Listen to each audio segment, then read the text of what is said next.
Là, voilà, j'ai rejoint la discussion, là. Normalement, ça devrait marcher. Ça devrait marcher, alors pourquoi ça marche pas, putain de merde? Hein? Voilà. Bah là, tu marches, là? Hein, vilaine bête? Vilain, vilain micro, vilain micro, vilain micro. On va gueuler comme un gros porc. Paramètres. Caméra par défaut, on s'en fout, on s'en fout, on s'en fout. Tararara papam, papapam, papapara Mm, mm, mm, mm, mm, mm, mm, mm, mm. Pam, pam, pa, pa, pam, pam, pam. Bah, je sais pas. Je sais pas pourquoi ça marche pas, c'est chiant. C'est chiant, c'est chiant, c'est chiant. C'est chiant, je vais aller chercher de l'eau. Messenger, t'es vraiment de la merde. Yo, m'entendez? Ah, il y a Seb qui est en ligne. Attends, merde, j'arrive, Ouais. j'ai mis l'écouteur Seb. Pardon. Allô? Allô, allô, tu m'entends? Oui, je t'entends. Je t'entends. Vas-y, parle un peu pour voir. 1, 2, la, bison, mammouth, Ouais, ça a l'air très ornithorynque. très chouette. Ça a l'air super chouette. Toi, tu m'entends ou pas correctement ou pas? Ah, je t'entends très très bien. Ok. Faut juste que je parle super proche de mon micro pour éviter les pops. Ouais. Je vais peut-être installer mon truc anti-pop. Du coup, t'es toujours au boulot alors, Seb?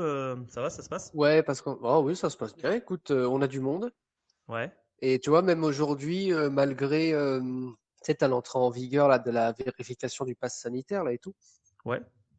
et ben malgré ça, on a fait une journée parfaitement normale en termes de fréquentation, tu vois. Ouais. En tout cas, les gens qui sont vaccinés, ça les dérange pas de présenter le truc. Il y a juste quelques personnes que malheureusement on a dû refuser parce que ben, soit ils avaient qu'une seule dose de vaccin, soit ils n'avaient pas tu sais, l'application Tous Anti-Covid là. Ouais, bah oui. Ouais, bah du coup, ça veut dire que ça crée pas trop de problèmes, c'est une bonne chose. Bah écoute, ouais, ça a l'air d'aller. Bon, enfin, en tout cas, aujourd'hui, on n'a pas eu de gens tu sais, qui a vraiment fait chier par rapport à ça. Oh, bah tant mieux du coup. Ah, voilà Cécile. Coucou. Est-ce que Coucou. vous entendez un peu trop les cigales si je me mets là? Non, ça va. Non, non. Bon, ça va Franchement, ça alors. va. Ça va, ça va. Bon, moi, profitez-en parce que pour l'instant, c'est du violoncelle, donc ça va pas beaucoup claquer. Par contre, après, c'est l'électro qui va passer par chez moi. Donc, Ben là, moi, j'ai un concert qui se prépare en face, ça va être rigolo aussi. On va rigoler.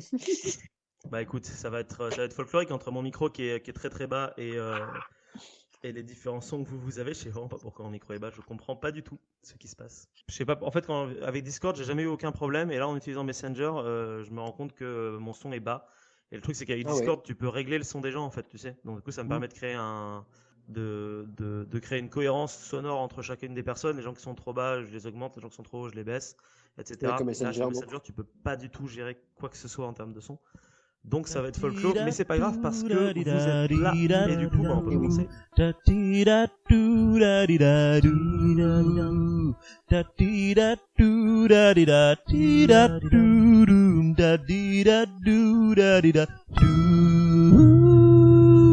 Bienvenue à vous deux dans ce petit enregistrement organisé totalement à l'arraché le 21/07/2021.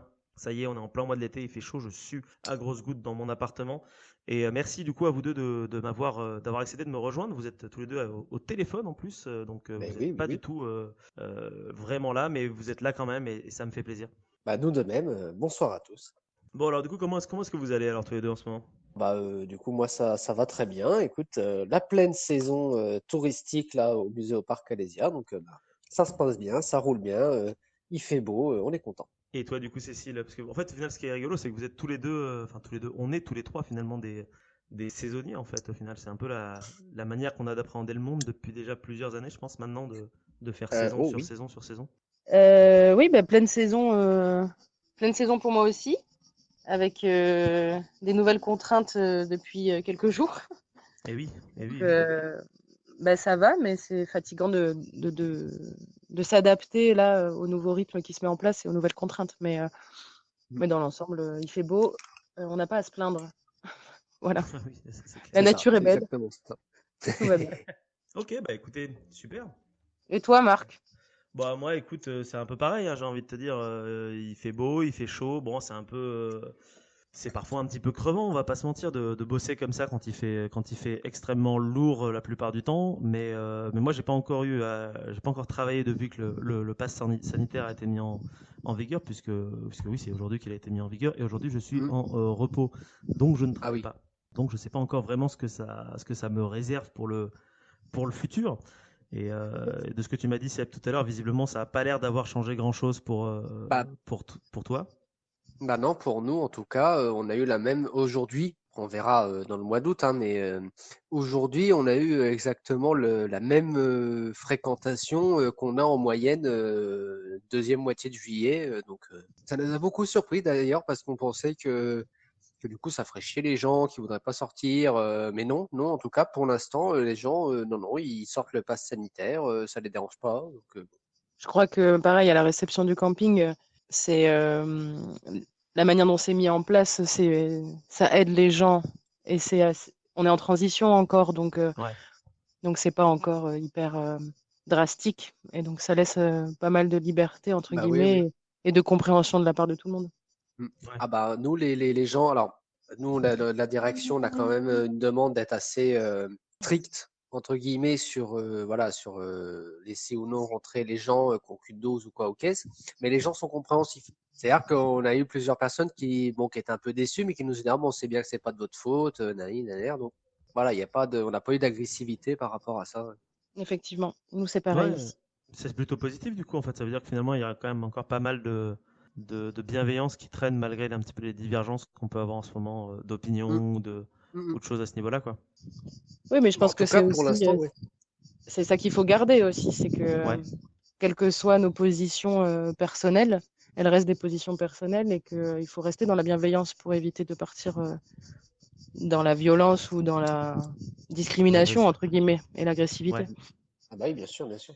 Je pense que l'humain a quand même cette capacité-là à comprendre qu'il faut être patient et qu'il faut être compréhensif envers chaque point de vue et c'est juste une situation nouvelle, voilà. Et ouais. il faut Ça demande l'appréhender, quoi. ça demande de l'adaptation en fait, surtout C'est avant toute ça. chose, quoi, en fait. Mm. Eh ben écoutez, ravi de savoir que ça va plutôt pas mal.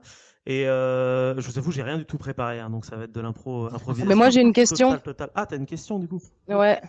Est-ce que je Ouais. vous spoil Camelot ou pas? Non. Si possible, non. Voilà, c'était juste pour Non, faire parce Ah, chier. que c'était ça ta question? Ah, d'accord. si tu fais ça, je te trouverai, Et je te tuerai. je te, Mais te parce que, tuerai. mais Deux parce que fois. tu l'as vu du coup Ouais, je déjà? l'ai vu hier soir. Ouais, Ah, tu l'as vu en avant-première. exactement. Ah Et elle bah est, propre, hein, parce que les places d'avant-première, elles sont parties, je crois, en une demi-heure. Ouais, mais en Ardèche, c'est parti en 2, 3 jours. Ça a été Hmm. un ah peu plus ouais, zen. donc t'as réussi à le voir en avant-première. Alors putain, bah bien joué. Et alors, ne nous Juste, spoile pas, mais dis-nous je une chose. peux, Est-ce qu'il vaut le coup ou pas? oui, Ouais. Ouais. oui. Autant Genre quand graphiquement, t'es... autant Genre... scénaristiquement et Ouais. autant musicalement. Ah Ouais. bah, Il a réussi. Voilà, d'accord. il a Et réussi. donc quand on est... Bon, alors moi je suis fan de Camelot, donc je ne veux pas être objectif, mais je veux dire, dans l'absolu, c'est un film qui vaut le coup, même quand on n'est pas forcément fan. Oui, parce que alors moi je m'attendais à être un peu plus déstabilisée parce qu'il disait que c'était ouvert à ceux qui n'avaient pas vu la série, en tout cas qui n'avaient pas suivi ou étaient Hmm. totalement fans. Et en réalité, je crois qu'il a bien réussi le pari. C'est-à-dire Hmm. que les personnages que nous on reconnaît du premier coup parce qu'on a vu la série sont bien présentés et sont bien mis en scène pour que tout le monde puisse comprendre. Donc là-dessus, oui, Ouais. Bon, pari réussi. C'est un film qui peut se voir sans avoir vu le reste. En fait, bon bah c'est là-dessus, cool, c'est cool. il a réussi. Ouais. Félicitations à lui. Ah bah après, bon, on parle quand même d'Astier. Astier, il C'est est quand ça. même connu pour avoir cette rigueur dans tout ce qu'il fait. Mm. Alors, à titre personnel, moi, à Dijon, ça bouchonne un peu. Je me suis renseigné, genre cette semaine, c'est pas trop possible pour aller le voir. Ouais. Donc, je vais attendre patiemment la semaine prochaine en évitant tous les spoils possibles et imaginables sur Internet. Je vais vivre en ermite du net jusque-là. Mais je pense que la communauté de Camelot est peut-être un poil plus bienveillante que d'autres communautés vis-à-vis du spoil. J'ai Hmm. pas l'impression d'avoir vu des masses de spoil traîner sur Internet, alors que pourtant le film a dû être vu déjà des milliers de personnes, et pourtant tout est clean, quoi. Hmm. Il y a rien de Alors après, balancé sur Internet, alors que pour Star Wars, dès que ça sort le jour même, oui, t'as oui, des oui. spoils sur Internet, quoi. Tu vois, par exemple, Oui, bah c'est ça, oui. Mais non, pour Kaamelott, je pense que les vrais fans de Kaamelott sont un peu plus respectueux du matériau, ouais, et des gens Ouais, voilà, qui, c'est qui ça. aiment bien.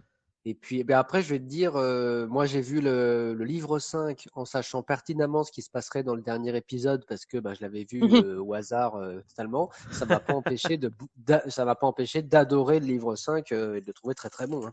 Ah bah oui, complètement, complètement. Mais d'ailleurs, à ce niveau-là, puisqu'on commence à parler un petit peu de Camelot, vous considérez vraiment tous les deux comme des énormes fans de Camelot, du coup, ou pas? Mmh, alors non, Ouais, pour différentes raisons. La première, c'est que je peux pas être légitime dans ma fan base, on va dire, parce que j'ai commencé très tard à regarder Camelot. J'ai eu une sorte de d'épidermie quand c'est sorti. Mon frère ouais, regardait souvent, tout le temps. Il suivait assidûment les premières saisons. Et quand tu tombes dessus, vu que c'était des épisodes très courts, et que tu tombes dessus en plein milieu d'un épisode, tu comprends pas forcément l'humour. Et j'étais un peu sceptique sur l'absurde de base. Donc j'ai ouais. commencé très tard, mais à partir du moment où j'ai commencé, je dirais pas que je suis fan de Camelot, je suis assez, comment on pourrait dire ça, admirative du travail d'écriture qu'il y a derrière, Ouais. parce que je crois que c'est ça la base de Camelot. Je... C'est la qualité d'écriture des personnages et cette sincérité qu'il a à écrire ses personnages. Donc ça marche et je suis admirative de son travail, mais j'en suis pas là à connaître tous les épisodes par cœur. Je les ai pas revus des milliers de fois. Donc je me considère pas comme fan, je me considère juste comme bonne adepte. Et toi, Seb, du coup? Alors moi je suis peut-être plus proche du fan en effet parce que les livres 1 à 4, j'ai dû les voir à peu près 4 fois chacun. Ouais. Donc je suis un gros taré à ce niveau-là. Et les livres 5 et 6, je les ai vus 2 fois. Ah Et oui. il y a certains épisodes qui moi m'ont fait mourir de rire dans le côté absolument absurde et improbable, voilà, donné par Astier, donc que je connais presque par cœur. Et pareil, moi je suis admiratif en fait de son écriture, de sa mise en valeur des personnages, de son histoire, du côté très humain de ses personnages surtout. C'est quand même une légende arthurienne qui, bon, malgré le décalage des dialogues par rapport à l'époque, reste extrêmement humain et extrêmement probable, quoi. C'est-à-dire, bah, t'as le mythe et puis t'as la réalité où les mecs, bah, bon, bah, il y a des jours, ils font des conneries, ils se trompent, ils aiment bien boire à coup, voilà, quoi. Et c'est ce côté-là, moi, j'ai trouvé vraiment admirable, en fait, dans Camelot. Ouais, de Ouais. redescendre le mythe et le héros de base Mm. qui est parfait et lisse sous tout rapport, voire caricatural. Lui, il a réussi à mettre de la finesse, de la nuance, de la tendresse. Oui, Enfin, il y a un panel d'émotions qui est fort et c'est sûr que quand on commence à regarder les premières saisons, c'est de l'absurde presque tout le temps. bah oui, oui. Et quand on arrive aux autres livres, les 4, 5, 6, on commence à voir de façon explicite son, son caractère humain. Et quand tu Mm. repars à regarder les premiers épisodes, tu dis, ah, mais en fait, c'était déjà là. C'était en sous-texte, c'était fin, c'était subtil pour Mm. amener toute cette transition et cette montée en puissance des personnages et des évolutions. Mm. Et sans vous spoiler, j'ai trouvé ça fin qu'il arrive à faire évoluer certains personnages très forts dans le film et d'autres qui laissent à leur niveau parce que c'est pas eux les plus importants ou leur arc, ça sera plus tard qui se terminera. Il a une certaine maîtrise. Bon, après, c'est un chef d'orchestre aussi, tu vois, donc Oui, Ouais. il, il- on voit cette qualité qu'il a là et cette maîtrise de son travail qu'il a, à savoir choisir à quel moment c'est important de transformer un personnage ou de pas le faire, de choisir de pas trop en dire et de le faire doucement. Et ça, Mm. c'est quand même assez admirable quand on aime le cinéma, quand on aime le théâtre, quand on aime l'écriture ou la musique. Tout ça, il le maîtrise et c'est ce qui rend, je pense, l'épopée de Camelot belle et presque intemporelle parce que quand même, il parle de sujets qui sont universels dans chacun de ses épisodes, quoi. Mm. Ouais, non, Donc, mais tout à fait. Tout à fait. C'est vrai que, bah, de toute façon, je pense que, enfin, en tout cas, si je devais parler de mon point de vue personnel vis-à-vis de Camelot, c'est une série qui est absolument incroyable, mais c'est aussi surtout la personne qui est derrière, qui est, comme tu le dis, c'est vraiment, on ressent le chef d'orchestre, surtout le vrai artiste qui est derrière, parce que il fait tout en fait. C'est ça qui est dingue, c'est que Astier, il a un talent pour tout faire, que ce soit la mise en scène, la musique, tout quoi. C'est vraiment son bébé et de manière générale, dans tous ses travaux, il a une maîtrise à chaque fois Oui. qui est quand même dingue. Moi, je sais que j'adore vraiment beaucoup ces deux spectacles qu'il a fait avec une Et moi petite de même, oui. préférence quand même pour le dernier. Le premier était très très très bien, mais je pense Mm. que honnêtement, je suis allé voir avec des gens qui connaissaient rien en musique et qui ont été parfois un petit peu largués. Donc, mais par contre, le second était vulgarisé extrêmement bien, extrêmement drôle. C'était incroyable, quoi. Donc, je pense Après, que ce c'est qu'il a vraiment de quelqu'un qui a un talent de taré, quoi, en fait. Oui, En et fait, là où c'est pas que Astier du est très talent. très et là où Astier est très très très très fort, c'est que sur des sujets qui peuvent paraître très obscurs, je ne sais pas si vous aviez vu son sketch sur la physique quantique Ah qu'il oui, avait Ouais. oui, oui, sorti bien un sûr. jour. Ça rejoint un petit peu. C'est vrai que pour l'exoconférence, il avait été un petit peu plus vulgaire, enfin, il avait un petit peu plus vulgarisé, mais son sketch sur la physique quantique, ça rejoint un peu ce qu'il avait fait là sur Jean-Sébastien Bach, où même quand tu n'es pas du tout initié, où tu débarques complètement, bah, tu arrives quand même à accrocher en grande partie à ce qu'il veut dire. Mais je crois que c'est Ouais. du travail. Certes, il a du talent et ça, on ne pourra pas lui enlever, mais je crois que surtout, il montre que pour réussir à être un artiste complet et investi, c'est du Mm. travail tout le temps, Ah oui, tout le bien temps, sûr. tout le temps. Et je crois qu'au-delà de la vulgarisation, ce qu'il veut, c'est rendre les gens curieux et, Oui, et attirer un certain émerveillement de base parce qu'il sait le faire. Je pense que même, voilà, il a baigné dans une famille qui sait le faire. Et, euh, et lui, il a continué son travail personnellement et à sa façon, donc c'est un être à part entière. Mais il, j'arrive pas à trouver les mots, mais il essaye de faire en sorte que les gens reprennent possession de leur curiosité et de leur émerveillement. oui, c'est ça. Parce que pareil, Ouais. pour la légende arthurienne, lui, il fait son interprétation, Mm. mais ça donne envie d'aller lire toutes les versions Ah, mais de oui. cette épopée et de cette légende arthurienne et d'aller voir comment lui a transformé ses personnages ou pas. Mais surtout pour toi, pour ta culture et voir un peu plus loin. Et l'exoconférence là-dessus, même si tu comprends pas la moitié de son texte, t'as envie de t'y Ah oui, c'est intéresser, ça. tu as envie d'aller regarder les étoiles et tu as envie Mm. de comprendre tout ça à notre niveau, parce qu'on n'est pas tous au niveau de la physique Mm. quantique. Oui, bien sûr, bien sûr. Non, mais ça pousse à aller plus loin que ce qu'il nous donne, quoi.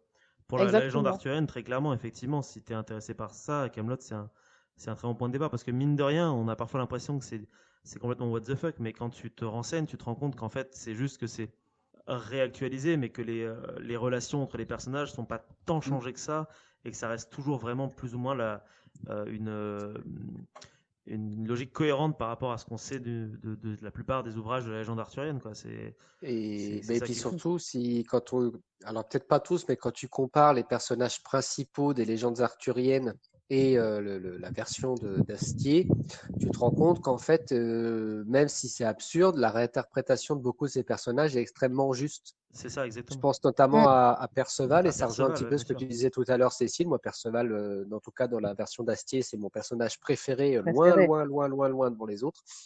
Et en fait, Perceval, non seulement c'est un personnage qui se révèle de plus en plus au fur et à mesure des livres et des saisons, avec une espèce de relation d'amour a- pas trop assumé, mais assumé quand même entre, alors amour platonique, hein, mais entre Arthur et Perceval, Mm. ou même Arthur en fait ne pourrait pas se passer de Perceval, même s'il le fait chier à 100 sous de l'heure et qu'il foutrait pour citer des calottes par grade de 5, il ne peut pas se passer de Perceval, c'est impossible. C'est vrai. Et voilà, pour les amateurs qui nous écouteraient, il n'y a qu'à voir l'épisode où Perceval est supposé mort, Arthur il est complètement détruit et il se lance dans une espèce de quête mystique pour honorer la mémoire de Perceval, qui en fait avait juste la chiasse. Mais bon. Mais, et ça rejoint un peu ce que tu disais tout à l'heure, voilà, ces personnages qui se développent et qui ont une espèce d'importance, de puissance latente et qui se développent au fur et à mesure. Et qui est très juste aussi par rapport aux mythes, aux histoires originales, notamment la version de Chrétien de Troyes, où Perceval est l'innocence incarnée, en fait. Oui, Mm. Et en fait, c'est quand on regarde, quand on creuse un peu dans la version d'Astier, Perceval a l'air d'être un gros con, mais parce que Perceval est innocent au sens pur du terme, quoi. C'est-à-dire Il est qu'il ne naïf. comprend rien à ce qui, voilà, il est naïf et ne comprend absolument rien à ce qui se passe dans le monde. Et lui, il a son petit univers à lui et limite, il aime bien bouffer, il aime bien boire un coup, il s'en fout du reste. Et voilà, c'est cette naïveté-là qu'avait déjà le Perceval de Chrétien de Troyes. Donc en fait, il est extrêmement réussi ce personnage, quoi. Ouais, et puis c'est pas le seul, effectivement, c'est celui qui est le plus attachant. Après, c'est un personnage très important de cette Oui, légende de base. oui. Donc forcément, il y a un travail qui est fait dessus. Pour contrebalancer, le personnage de Guenièvre aussi, qui est Mm. extrêmement bien écrit et qui, je pense, dans les films, va encore plus s'affirmer et prendre une place qu'elle a le droit d'avoir, quoi, en tant que femme dans cette légende et dans cet univers. Mais je suis d'accord, il a une sorte de naïveté, Perceval, qui est celle qu'on doit retrouver parfois quand on est un peu sous l'eau. euh, c'est de se reposer et se dire, mais regarde comme c'est beau de regarder le ciel, ou d'aller pêcher Oui, avec c'est juste ça. un caillou accroché au bout de sa ficelle. Et c'est ça. Il comprend tout l'intérêt de chaque chose sans même le savoir lui-même, quoi. Mm. Et voilà, alors là, on atteint des degrés d'interprétation un petit peu plus élevés, mais Alexandre Astier est un grand, je suis sûr et certain que c'est un grand, grand, grand lecteur de Blaise Pascal, donc le philosophe français du XVIIe Ouais. siècle. Alors Blaise Pascal qui a un style un peu incisif, hein, c'est-à-dire que quand vous lisez Pascal, bon, il vaut mieux être en forme psychologiquement. Oui. Mais, quand on s'intéresse un peu à la vie de Pascal, on se rend compte que comme Astier, il aime aller, en fait, il aimait apparemment Pascal aller titiller, aller taper là où ça faisait mal, mais pas pour détruire les gens, mais au contraire pour les amener à se questionner, voilà. Et tout comme Pascal trouve que le divertissement c'est à la fois un mal et un bien, Mm. et que c'est une espèce d'innocence naturelle du monde qui fait que malgré le divertissement, malgré la peur qu'on a de notre condition humaine, il y a quand même quelque chose qui nous pousse et dans une certaine simplicité, une certaine humilité. Ça, c'est ce que dit Pascal. Et on retrouve beaucoup ça dans Camelot. Oui. C'est cette espèce de simplicité. À la fois les personnages qui se divertissent, qui font un peu tout et n'importe quoi parce que leur quête du Graal, ça les emmerde au plus haut point, mais à la fois là où ils trouvent vraiment tous le sens de la place qu'ils ont dans le monde et leur sens dans cette quête du Graal, c'est justement là où, au moment où ils arrêtent de chercher le Graal et où ils arrêtent de faire n'importe quoi et où spontanément voilà, ils font des choses qui sont belles et qui sont voilà. Notamment Perceval avec sa canne à pêche là, quand il dit c'est l'homme face à lui-même, là, cette espèce d'instant philosophique qui sort de complètement nulle part, c'est exactement ça. C'est exactement Blaise Pascal et au-delà du divertissement, c'est l'homme face à lui-même. Exactement. Non, je suis pas du tout en train de lire Pascal en ce moment, c'est pas vrai. J'ai Non, recommencé à le lire, moi petite, aussi. ouais, petite parenthèse, il faut lire Pascal. Il faut aller au-delà. Il faut aller au-delà du côté un peu parfois inquiétant ou angoissant de ce qu'il peut raconter, parce qu'en fait, c'est extrêmement libérateur, je trouve, de lire Pascal. Malgré tout. Il a écrit les Provençales, donc c'est des textes où il se moque ouvertement des jésuites, lui-même Pascal étant janséniste, donc une autre branche du christianisme, catholicisme en tout cas, et il a écrit les fameuses pensées, donc c'était son apologétique de la chrétienté, du christianisme qu'il n'a pas eu le temps de finir parce qu'il est mort avant, et donc les brouillons et les manuscrits qui préparaient en vue de sortir ce livre, ils ont été rassemblés sous les pensées de Pascal, son ouvrage le plus célèbre. Et donc, c'est celui-là que tu es en train de lire en ce moment. Ouais. Et non, et qu'il faut avoir lu pour un petit peu remettre à sa place voilà, les choses du monde et l'importance de certaines choses et pas d'autres, et comprendre que l'être humain, c'est pas qu'un être simple. Et là aussi, on retrouve ça dans Camelot, c'est que c'est pas un être simple, et que derrière ce qui a l'air le plus simple ou le plus futile, et en fait, il se cache des trésors insoupçonnés, et que l'humain a besoin, pour se comprendre, a besoin parfois du futile pour finalement aller à l'essentiel. Ouais. Je suis d'accord avec ça et je pense que la situation qu'on a en ce moment, quand vous allez aller voir le film, on a l'impression que il a été écrit cette année, quoi. Parce Mm. Ah ouais? que la situation actuelle, hein, qui mène à plein de bouleversements, on a été effectivement retrouvés au premier confinement face à nous-mêmes et face à ce futile qu'on voulait pas parfois voir, ou à notre complexité d'être. Mm. Euh, il s'inscrit vraiment de façon intemporelle parce que, en fait, c'est universel et depuis la nuit des temps, on va se perdre dans certains loisirs, dans certains trucs futiles, et puis quand on revient à l'essentiel, on se retrouve et l'épopée de Camelot, c'est juste un support, en fait, à ce qui est universel et qui pourrait être raconté au travers de n'importe quelle histoire, en réalité. Et Et oui, bah, bien sûr, oui. c'est ça que j'aime, en fait, je crois, dans Camelot. Et c'est pour ça que je peux pas Pour revenir à ta question, Marc, de tout à l'heure, je peux pas dire que je Ouais. suis fan. En fait, c'est pas Camelot dont je suis fan. C'est cette capacité qu'ont certains artistes, certains poètes presque à dire la même chose, mais sous différentes formes, parce que ça va pas toucher les mêmes personnes, parce que il faut, il faut diversifier le mot et le verbe pour pouvoir atteindre toute cette diversité d'êtres qu'on est sur cette planète, quoi. Et je trouve que Camelot le fait très bien. Astier le fait très bien au travers de Camelot. C'est ça. Et puis ouais, c'est pareil, c'est cette simplicité, c'est voir des gens qui sont pourtant très haut placés dans la société. Voilà, dans Camelot, on suit quand même des seigneurs, des rois, etc., etc. Et pourtant, voilà, c'est des gens qui ont les mêmes petites préoccupations que tout le monde, qui ont les mêmes petites mesquineries, les mêmes petits bonheurs, les mêmes petits. Et c'est ça aussi qui est beau dans Camelot, c'est qu'il montre que en fait finalement on est tous humains et qu'on a tous les mêmes préoccupations, mais que malgré tout il y a de la beauté dans les choses qui nous paraissent les plus terre à terre, quoi. Mm. On est tous Je pense, vulnérables aux mêmes endroits, hein, mais c'est en fait. ça. Et je pense notamment à Caradoc. Caradoc a cette espèce de passion infinie pour la bouffe, mais je sais pas si vous devez vous rappeler cet épisode où il dit à ce niveau-là, c'est plus de la gastronomie, c'est de l'érotisme. Ouais. Et Ouais. voilà, et Caradoc, c'est l'exemple type du mec qui a une espèce de passion comme ça, inexplicable, un amour inconditionnel pour quelque chose qui nous semble extrêmement vain, et pourtant, lui, il s'en fout.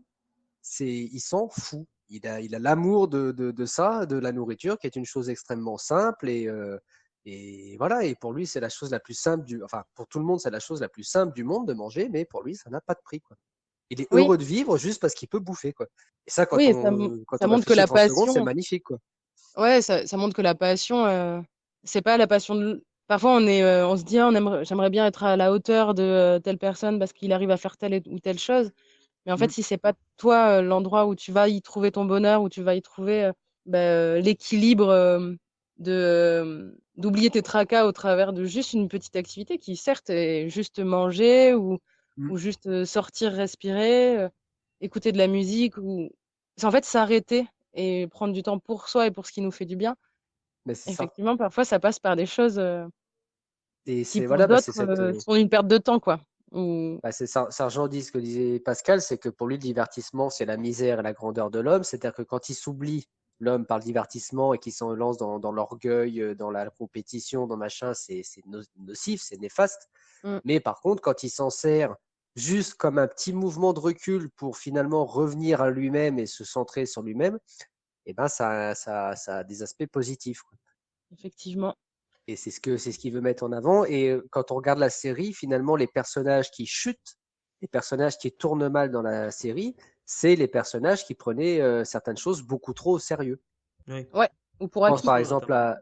à Lancelot. Lancelot, c'est Ouais. le personnage qui était le plus crispé, qui prenait la quête du Graal la plus au sérieux, la noblesse, la chevalerie, tout ça, machin. Je ne me réserve que pour l'amour véritable et la découverte du Graal.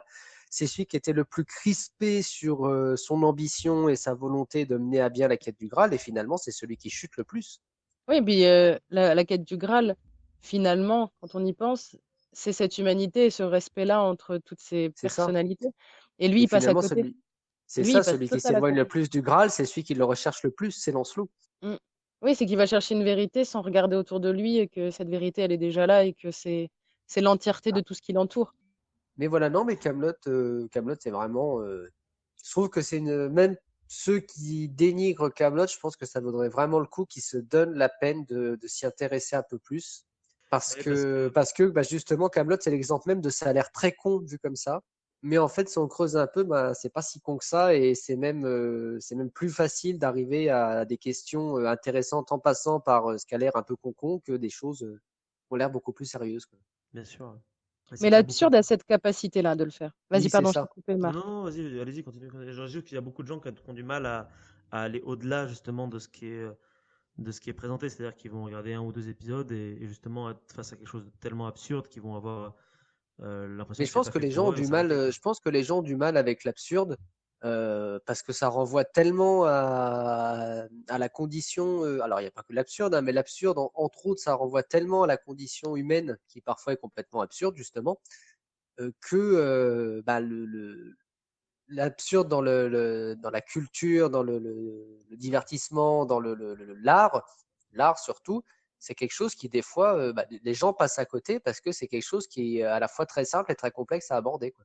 Enfin, moi, je le prends Oui, comme ça, en tout et cas. C'est puis, bien sûr mon avis alors, personnel, hein. moi, je sais que l'absurde, au départ, je trouvais que c'était minimiser certaines choses qui devaient ben, se prendre trop au sérieux. Et, Mhm. mais on est dans la société du sérieux, en fait, Mais il oui, faut faire des études pour comprendre, alors qu'en réalité, si tu le fais intuitivement, même sans avoir eu tous les, euh, tous les cours qui te permettraient de savoir si, ou d'avoir lu tous les bouquins qui te permettraient de comprendre mhm, tel concept, en fait, quand tu reprends la chose à l'essentiel et à l'intuition de ce que tu penses, tu mhm. arriveras quand même à le comprendre et à être légitime dans ton Mais oui. ressenti face à ça.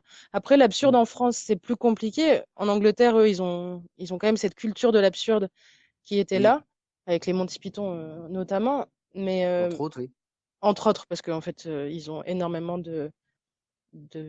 d'art absurde en Angleterre. Mhm. Nous, en France, il y a un truc de presque dénigrer ce qui a de l'importance.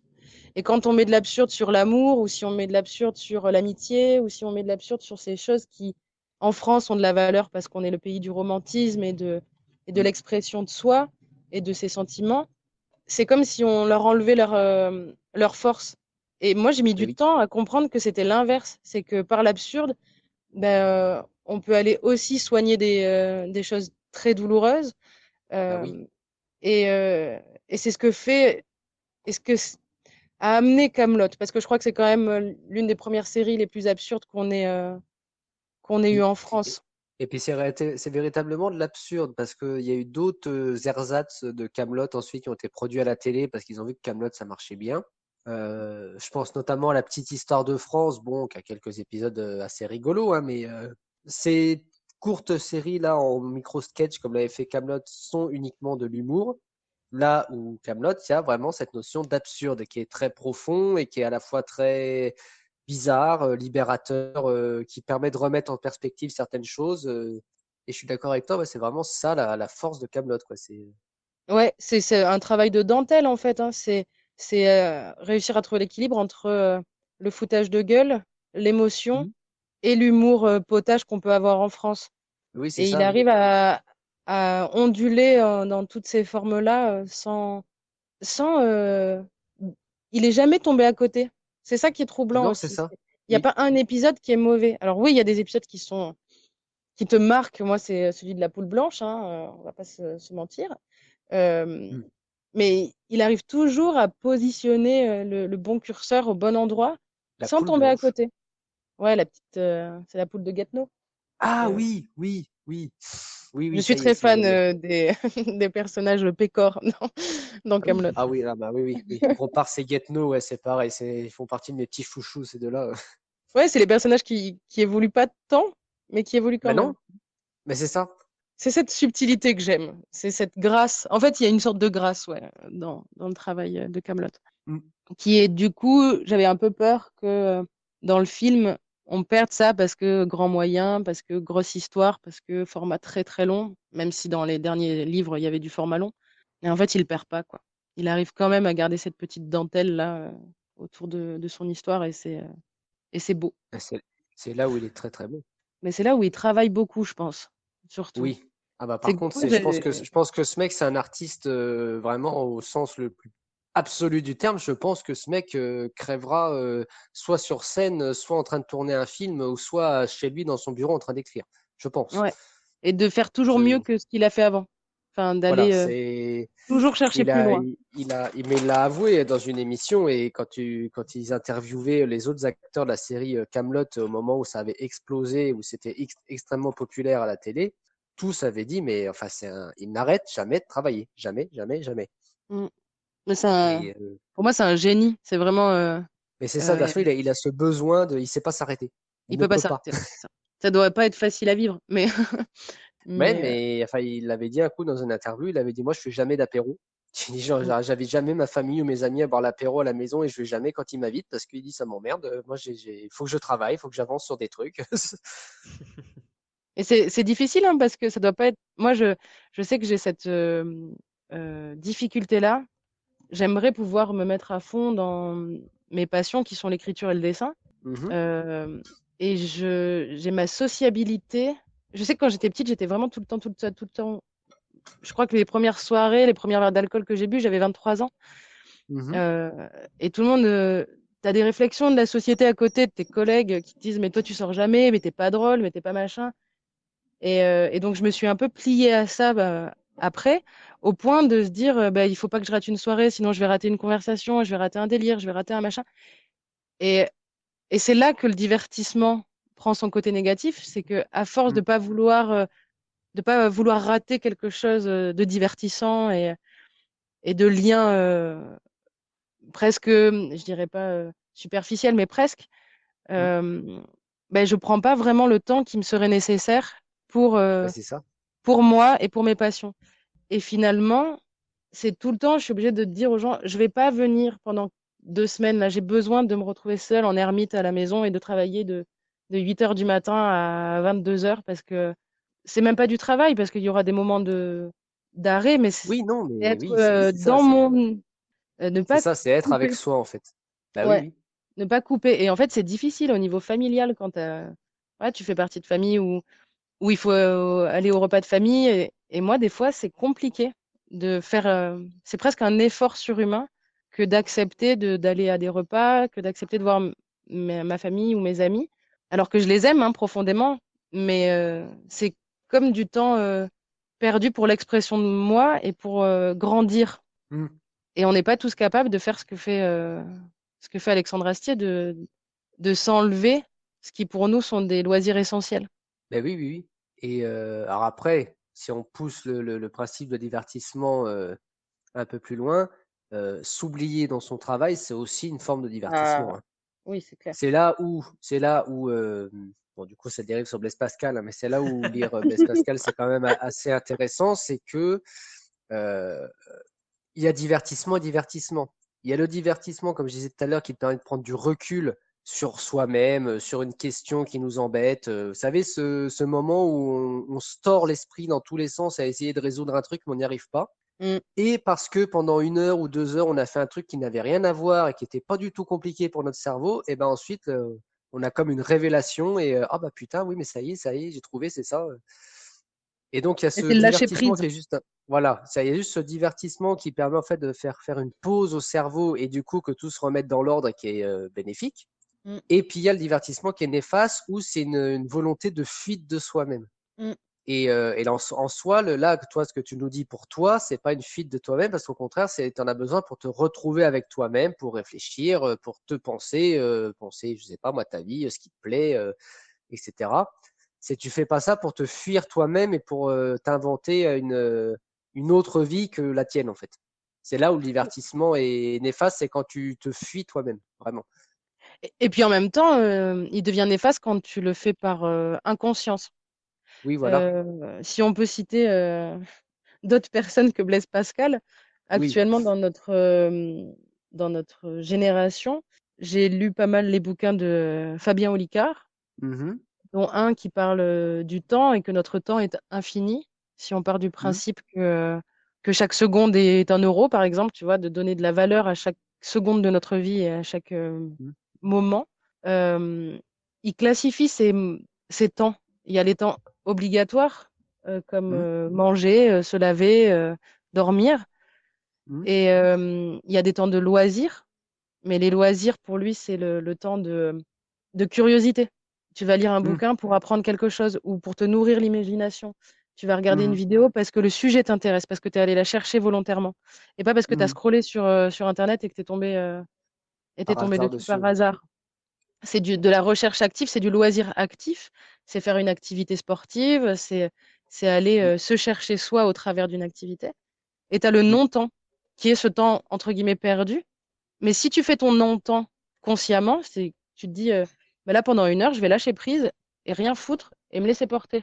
Mais Mhm. ça peut être constructif. Si ça Bah devient oui. pas, non conscient et que ça prend la majorité de ton temps. Ce que font malheureusement les réseaux sociaux Bah, dans c'est leur ça. partie négative. Parce qu'ils ont Bah, du c'est ça. positif, bien évidemment, mais Ah à oui, bah, trop bien avoir sûr. d'informations et à trop avoir d'accès à plein de choses récurrentes et de se perdre en fait dans ce Mm. loisir et dans ce divertissement-là, ça c'est du non-temps non pris en compte, quoi. Enfin, non Mm. conscientisé. Donc chaque Ah non, temps mais doit c'est être super intéressant. Bah oui, oui. défini et conscient. Faire les choses en conscience, même glander, quoi. Mm. Parce que c'est bon de rien foutre aussi. Bah, c'est bon de rien foutre et c'est comme s'emmerder. Quitte à quand on s'emmerde, il faut s'emmerder royalement, c'est-à-dire qu'il faut être pleinement conscient qu'on s'emmerde et qui est constructif en fait, cet ennui-là. Oui, parce qu'il nourrit l'imagination quand même. Oui, De laisser passer ses idées et de les regarder, ça peut être vraiment bénéfique pour son monde intérieur et ses idées qui peuvent popper d'un moment de glande absolue à regarder ton bah, c'est ça. plafond et rien faire, quoi. Ah, c'est ça. Ou en regardant Kaamelott. Ou en regardant Kaamelott. Alors par contre, je vous Voilà. préviens, sachez que la transition entre les pubs et le film est assez dure. Disons que c'est surprenant. Quand ça commence, et ah mon Dieu, ça commence. Pardon. Excusez-moi, j'étais pas prête. Ah oui, Voilà, d'accord. je vous préviens, soyez conscients, regardez toutes les pubs avec attention parce que ça va vite commencer. D'accord, bon. Très bien. Mais du coup, parce que là, on a quand même pas mal parlé de Camelot depuis le début, mais Mm. je me posais une question, c'est une œuvre qui visiblement quand même vous a vraiment marqué, si je puis dire. Mm. Mhm. Est-ce que vous avez une autre œuvre qui vous a marqué à ce point-là, presque philosophiquement parlant, parce que là, on est sur de la philo presque à ce niveau-là, Oui, Mm. quand je vous entends parler de Camelot. Est-ce que vous en avez une Mm. autre comme ça qui vous a marqué autant, voire peut-être même plus que Camelot? Oh oui. Ouais, mais je t'en peut-être. prie, vas-y, commence. Alors moi, c'est comment? C'est le film Blade Runner de Ridley Scott, Ah, sorti en 1982. Pareil, d'un point de vue. Alors, c'est inspiré bien sûr du livre de Philip K. Dick, Les androïdes rêvent-ils de moutons électriques?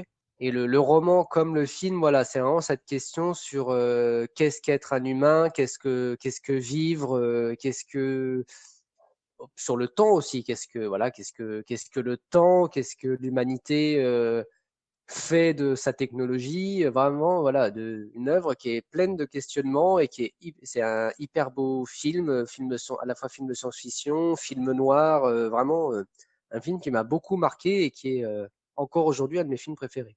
Alors moi, je suis d'accord avec ça parce que j'en parlais hier avec des collègues et je trouve le plus vieux plus percutant au niveau philosophique que le deuxième qui est très beau graphiquement, Mm. musicalement Oui. et au niveau de l'image, Le... mais le premier, quand je l'ai revu, enfin quand je l'ai vu pour la première fois, je l'ai revu, je crois 2 jours après.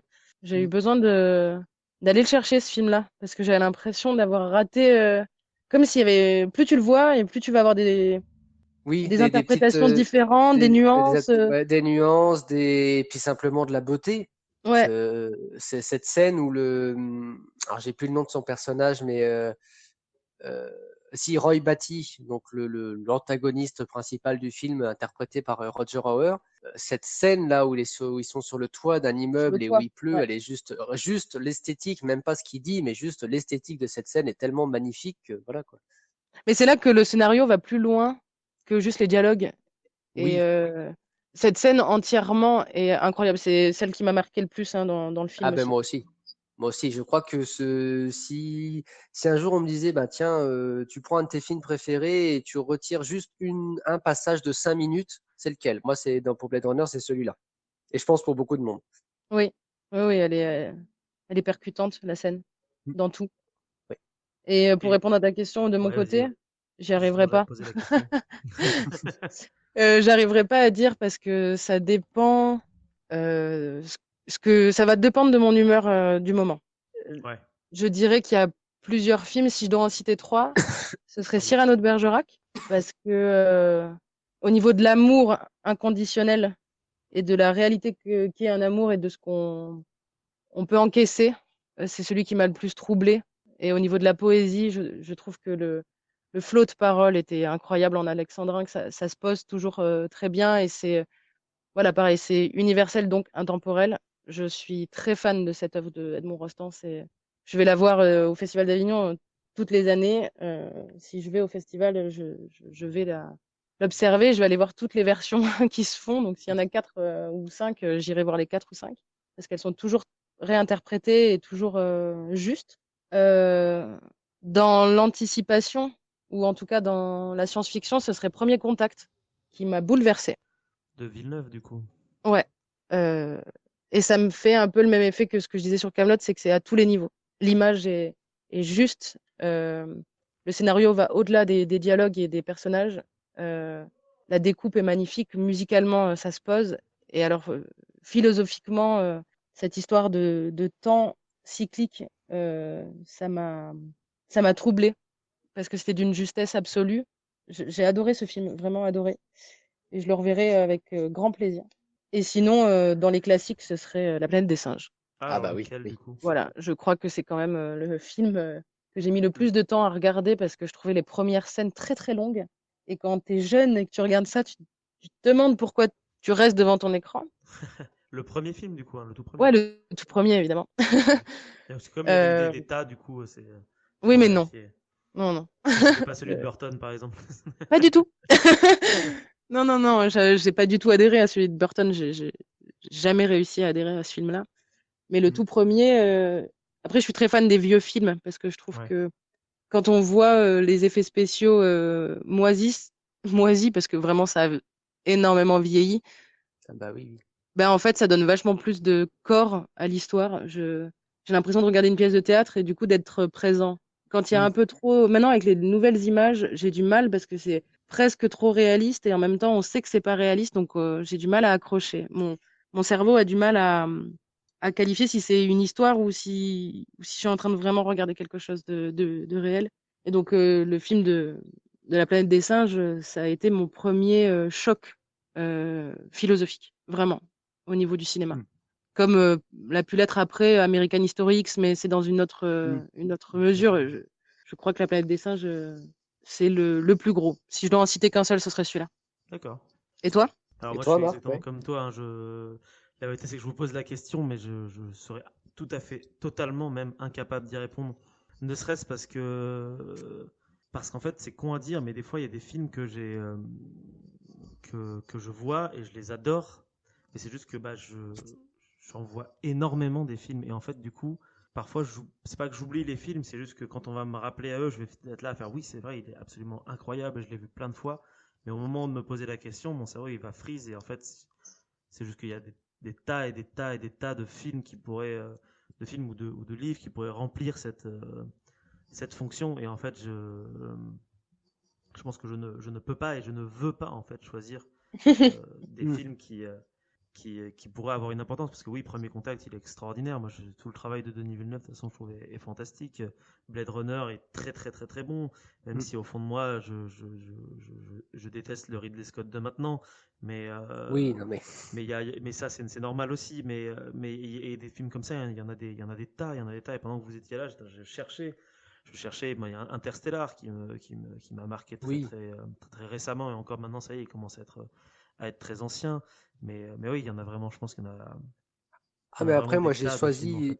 Ah, moi, alors, si je puis me permettre une petite parenthèse, moi, j'ai Oui, vas-y, vas-y. vraiment cité le premier qui me venait à l'esprit. Mais là, depuis qu'on en parle, j'en ai plein d'autres, pareil, qui me viennent. Enfin, c'est voilà. Non, mais c'est que du coup, c'est rigolo parce que moi, ça m'a donné vraiment l'impression que en tout cas, toi, Seb, tu avais un film phare. Et je trouve ça presque beau d'avoir un film phare. C'est-à-dire que moi, est-ce que c'est pas parce que finalement, je mets tous les films presque à égalité et du coup, il y en a aucun qui se démarque par rapport à un autre. Moi, je n'arrive pas à choisir de film préféré parce que je pense qu'en fait, la vérité, c'est que je n'ai pas de film préféré.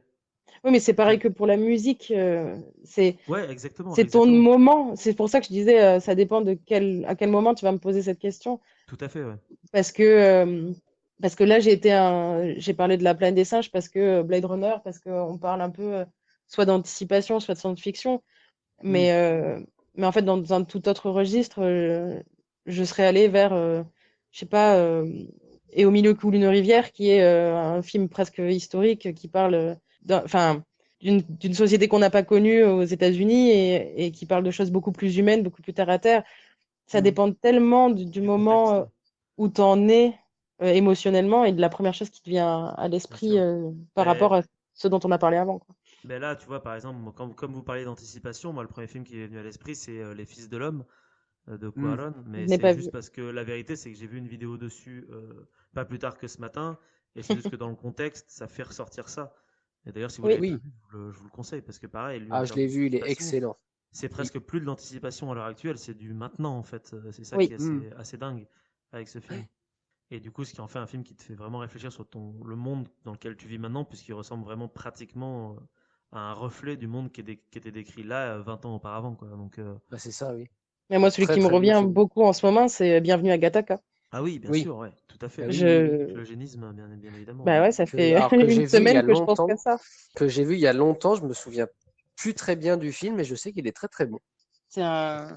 Ouais, c'est un film d'excellence aussi, dans Oui, un bah tout oui. autre registre. Bien sûr. Et ça dépend ce que tu vas chercher dans ton film. Là, tu parlais aussi des films qui, philosophiquement, nous ont marqués. Bien sûr. Mais tu as des films qui vont te marquer plus émotionnellement Sur parce que l'esthétique, oui, ou sur là, l'émotion, Sur oui. sur l'esthétique ou l'esthétique, sur la musique, sur... sur Il y, quand a- il y tu a les plein as de... vus, avec qui tu les as vus, C'est ça. Mm. c'est très très subjectif, quoi. Mm. Ça, après, oui, moi, des films. Moi, je regarde Hook avec Robin Williams, qui est Ah, pourtant mon un Dieu. film d'enfance. J'ai limite quand même ma petite larme quand j'entends le thème principal de Hook, tu vois, parce que Bien ben, sûr. Oui, alors que moi, pas du tout, par exemple, parce que j'ai vu Hook en étant adulte. Donc, du coup, j'ai un regard totalement biaisé sur ce film parce que je le Hook, regarde ça fait partie de ces avec mon films, regard tu as cette d'adulte. espèce de nostalgie qui joue parce que si tu le regardes en étant adulte, sachant que c'est pas du tout notre génération, enfin nous on était gamins quand il est sorti, quoi. Ouais. Bah, je sais même pas si on était nés d'ailleurs, si, je crois que si. Mais voilà, ça fait partie des films, c'est comme les Goonies. Moi j'ai jamais vu les Goonies étant gamin. Bon, je l'ai vu il y a quelques années de ça, bon, j'ai trouvé sympa sans plus. Et il y a des gens qui m'ont dit, mais si, mais c'est les meilleurs films du monde, parce que voilà, la nostalgie joue, quoi. Ouais, j'ai Parce que jamais tu le vu, moi. regardes avec le regard d'enfant, quoi, en fait. Bah, c'est ça. Et moi, Hook, typiquement, c'est ça. Hook, c'est un film que je regardais quand j'adorais quand j'étais enfant. Et encore aujourd'hui, j'ai cette nostalgie avec ce film qui me marque aussi beaucoup, quoi. Mm. Après, il y a des films intemporels. Mm. Parce que, euh, parce que universel dans le propos. Hook, c'est une réinterprétation de Peter Pan. Oui, Euh, il est extrêmement bien joué. Effectivement, c'est une époque particulière. C'est un acteur particulier qui avait oui. une façon de faire qui, qui était digne de lui, en fait. Quand Mm. tu regardes Le Cercle des Poètes Disparus, c'est pareil. Bah, c'est Il a une pareil, un film façon. que Ah j'aime oui, oui, bien sûr. énormément. Bah oui. Mais effectivement, Hook, moi, je l'ai vu gamine aussi. Et je sais que je l'ai montré à un ami adulte. Et c'était pas la même puissance. Et à Bah, l'inverse, c'est ça. cet ami-là avait regardé Jurassic Park quand il était enfant. Et quand il le regarde maintenant, il a les larmes aux yeux. Et il rêve de voir des dinosaures. Et moi, je le regarde avec mes yeux d'adulte parce que je l'ai vu il y a 3 ans pour la première fois. Et c'est beau. La musique est belle. Mais ça me fait pas l'effet que ça lui fait lui. C'est le type. C'est ça. C'est le propos même de la Madeleine de Proust, quoi. Mm. C'est tout ce qu'on insuffle dans un moment qu'on vit Et ou c'est qu'on ça. partage, qu'on vit seul ou qu'on partage. Et Et c'est voilà, ça et qui rend l'art exceptionnel. oui, mais oui. C'est pour ça, là, toi, tu as demandé sur le caractère philosophique, mais si tu avais été plus large en disant, oui, un film qui vous marque, mais c'est pareil, on aurait pu t'en citer, mais je pense 150 chacun, tu vois. Ah, mais là, oui, je pense que je pense que c'est infini, en fait. Non, mais c'est ça, Eh oui, puis pour tout le monde. Enfin, je veux dire, on Ah, a bien sûr, tous bien sûr. des œuvres, des choses qui nous ont artistiques, hein, qui nous ont marqués, ou même des choses plus légères, hein, mais qui nous ont marqués, qui ont eu une importance pour telle ou telle raison. Ah, mais tout à fait. De toute façon, ça marche dans tous les arts. Enfin, je veux dire, je pense qu'on a tous des Oui. livres, plein de livres qu'on aurait à donner, plein de tableaux qu'on aurait à donner, ce genre de choses, quoi. Mm. C'est des bandes mais en dessinées, comme c'est. réalité, par contre, je pense qu'on a tous des piliers, des sortes de références qui font que. Enfin, je sais pas si ça vous fait ça, peut-être que je suis en train de généraliser un truc qui m'est propre, mais Non, mais vas-y, vas-y. quand j'arrive à certains moments de grande avancée dans ma vie où je me dis, ah ben tiens, enfin, tu as réussi à gérer ça et donc tu as passé un palier, je vais Mm. avoir tendance à revenir sur mes bases, comme si je mettais des petits repères sur le bord de la route, pas Mm. pour dire ça c'est accroché au passé, c'est juste pour dire j'en suis arrivé là, je repartirai pas en arrière et je vais me baser sur de la musique. J'ai certains, enfin j'ai un groupe de musique que j'écoute toujours quand je sens que j'ai passé un cap. Et même quand c'est Mm. inconscient, je me mets à réécouter ça en boucle. Je me dis ah mais attends, là tu as besoin d'une pause parce que tu viens de passer une étape. Il y a Oui, certains films aussi comme ça où quand t'as pas le moral, tu vas aller quand même chercher un film en particulier que tu as vu 100 000 fois, que tu connais par cœur, que tu n'es même plus obligé de regarder, mais que tu mets en fond, juste parce que ça te fait du bien. bah oui, oui. Et autant dans le, effectivement, léger, la comédie pure et dure, que les trucs hyper sérieux, hyper philosophiques, dont tu as besoin de te souvenir ou de revoir parce que tu as changé ton point de vue et donc tu as envie Mais c'est de le ça. lire autrement. Par exemple, Astérix et Obélix, Mission Cléopâtre. Ça, Oui, c'est ma référence de, je sais pas quel film regarder, ben, je regarde ça. J'ai plus besoin de le voir, je le connais par cœur. Mm. Mais c'est un pilier, c'est un truc sur lequel je peux me rabattre sereinement, je Ouais. dirais. Ah oui, oui, bah, extrêmement d'accord, hein. Je pense qu'on a tous, voilà, ces musiques ou ces livres ou ces films qui sont un petit peu voilà, les choses sur lesquelles on revient, mais avec un regard à chaque fois différent et en même temps pas si différent. Et voilà. Mm. Ouais, mais tout C'est à fait, comme tout tous à ces fait. carnets qu'on garde. Enfin, je sais pas, peut-être que vous faites pas ça. Toi, tu... Moi, j'ai plein de, j'ai gardé plein de lettres que j'avais reçues d'amis que je vois plus, hein, que j'avais quand j'étais en Mm. primaire ou des cartes postales. Et il y a des fois, juste je me pose devant ma malle, j'ouvre cette petite boîte et je relis. Parce que Ouais. c'est pas que j'ai envie de repartir dans le passé, ça fait du bien de voir tout ce qui s'est passé.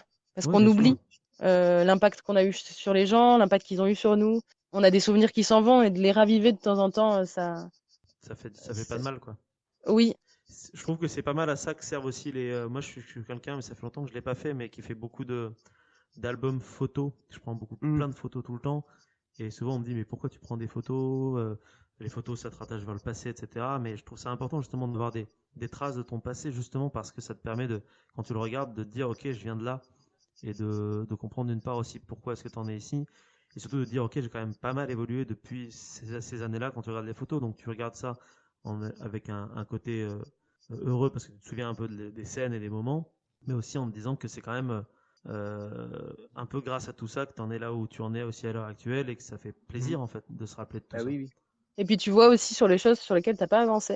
Moi, Oui, j'ai relu des carnets que j'avais écrits il y a 10 ans, où là, je viens enfin de réussir, je sais pas, à me détacher d'un sentiment qui me ralentissait. Et je me rends compte que ce que j'ai employé comme outil pour le faire, c'est quelque chose que j'avais écrit en disant, je crois que j'ai besoin de faire ci pour réussir à, et que je me suis totalement pas écoutée. Et ça fait du bien de voir aussi, de prendre du recul sur le fait que les choses prennent du temps. Euh, et les films ont ce truc-là aussi. Les films, l'art en général, les tableaux, le- la musique, tout. Des fois, te dit, rappelle-toi que ça, tu t'as pas réussi avant maintenant. Et ça a pris du temps. Et ce processus-là, il était nécessaire. Et oui. Et ouais. qu'il faut pas avoir tout de suite. Parce qu'on est quand même dans une génération de consommation fast, quoi. Tout va vite, il faut aller vite De vers le bonheur, l'immédiateté en fait un peu. il faut aller vite vers ce qu'on est, alors qu'en réalité, ça prend du temps de savoir qui on est. Et je pense que jusqu'à la mort, on sera quelqu'un de différent de la veille. Oui, c'est ce que Et j'allais dire. En fait, Eh tu oui. ne découvres jamais vraiment qui tu es parce qu'en fait, tu n'as cesse d'évoluer et d'avoir de nouvelles envies. Et c'est un peu ça le principe même de la vie, c'est qu'en fait, quand tu te retournes, en fait, tu te rends compte qu'il n'y a pas qu'un toi, il y a des milliers de toi en fonction Mais c'est ça. de tous les moments de ta vie, en fait. mm. C'est ça. C'est-à-dire que. Alors, ça rejoint beaucoup de traditions philosophiques qu'on va pas lister ici parce que ce serait interminable, mais Tu veux on est citer lancé Blaise là-dessus. Pascal ou pas? Non, non, non, non, non, non, non. Ah non, bah non, je vais pas. Non, non, non, je ne commencerai pas à les citer, mais en gros, cette idée qu'on est changeant et qu'on est à chaque fois, qu'on est toujours les mêmes, mais en même temps toujours différents, et que ben voilà, que ça fait aussi du bien de constater la réalité que on est des êtres qui sont constamment en mouvement, en changement, en devenir. En évolution, ouais. Et voilà, et ça permet de se rappeler que bah, des mauvais moments, il y en a, mais qui passent, que des bons moments, il y en a aussi, et que même s'ils passent, eh ben, ils sont extrêmement importants, et que voilà. Bien sûr. C'est ça, Désolée, et c'est. j'ai bloqué sur les cigales, pardon. Oui, Non, de toute façon, on les entend, donc mais non, plutôt, mais c'est justement, il marrant. faut. Tu as été tu as été rattrapé par l'instant présent. Oui. Et ah, ah non, mais c'est beau d'être rattrapé de temps en temps par l'instant présent, ce petit moment où ta pensée se met en pause. C'est un moment de Il y a grâce presque d'une certaine oui, manière. il y a une grive musicienne qui vient de passer. Et c'est beau. Ah bah oui, oui. Elle Enfin est voilà, passée bon, bah, je pense en qu'on a. sautillant devant toi, du coup, c'est ça un petit peu? Non, elle est passée en volant. En volant? Et tous les soirs, elle chante. Et ça, c'est aussi, Ah, cette année, j'ai réussi à trouver un endroit où je me sens bien. Alors ça, je je sais pas où vous en êtes, vous, dans vos. Ah, on l'entend, c'est elle qui chante là, au fond? Non, c'est pas elle. Ah, C'est un dommage. autre oiseau. Mais j'ai toujours essayé de trouver un endroit où je me sentais bien et sans jamais réussir à, euh, à trouver ce qui allait et ce qui allait pas dans l'endroit où j'étais avant. Et donc à Mhm. refaire à peu près les mêmes erreurs et tout le temps. Et là, je suis dans un endroit qui me rappelle énormément à sortir dehors et regarder. Je suis au fin fond de la forêt, près de la rivière, et il y a tout. En fait, il y a un équilibre parfait là où je suis en ce moment Mhm. qui, euh, qui est hyper apaisant. Si tu as besoin de sortir, en fait, en 2 minutes, tu es dans la forêt et tu es loin de tout. Et si tu as besoin de voir du monde, je suis dans un camping, donc en 2 minutes, je suis au milieu des animations et je peux aller voir du monde. Et cette justesse-là entre notre besoin d'être au contact de notre environnement et en même temps de notre côté social d'espèce humaine, Mhm. c'est hyper agréable.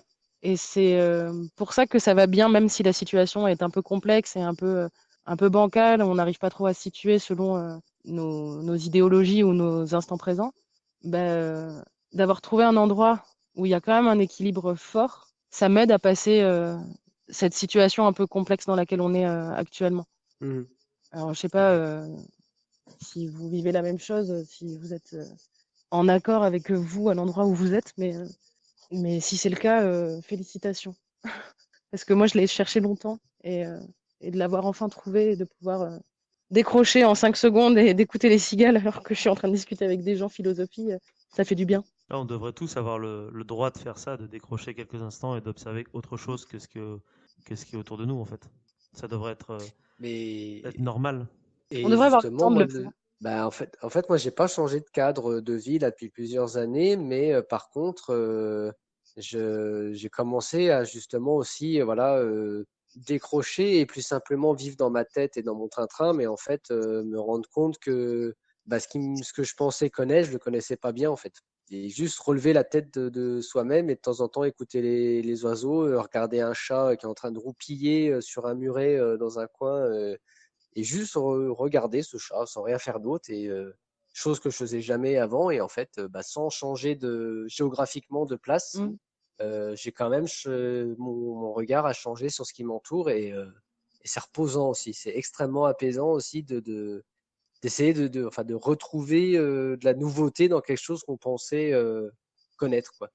De retrouver cette naïveté Oui c'est ça, face à tout ce qui nous entoure. voilà, c'était être capable de marcher dans la rue et de regarder les gens aller et venir et je sais pas, d'être silencieux devant ce mouvement qu'à la fois on connaît et à la fois on connaît pas, quoi, parce que bah, je connais les rues où je passe tous les jours, mais les gens que je croise, c'est jamais les mêmes et ils vont jamais dans le même sens et ils disent jamais les mêmes choses. Et donc c'est un peu cette nouveauté dans le connu qui est assez rafraîchissante aussi, quoi. Ouais, de prendre le temps de s'arrêter et Voilà. d'observer. Puis là C'est où je travaille, c'est en pleine campagne, donc tout ce qui est voilà, tout ce qui est nature, oiseaux, arbres, voilà, toute cette vie qui est tout autour et qui est belle à observer, c'est pareil, c'est à ce niveau-là, j'ai pas à me plaindre, hein. Et toi, t'arrives à le faire, Marc? Ah, décrocher, vous voulez dire?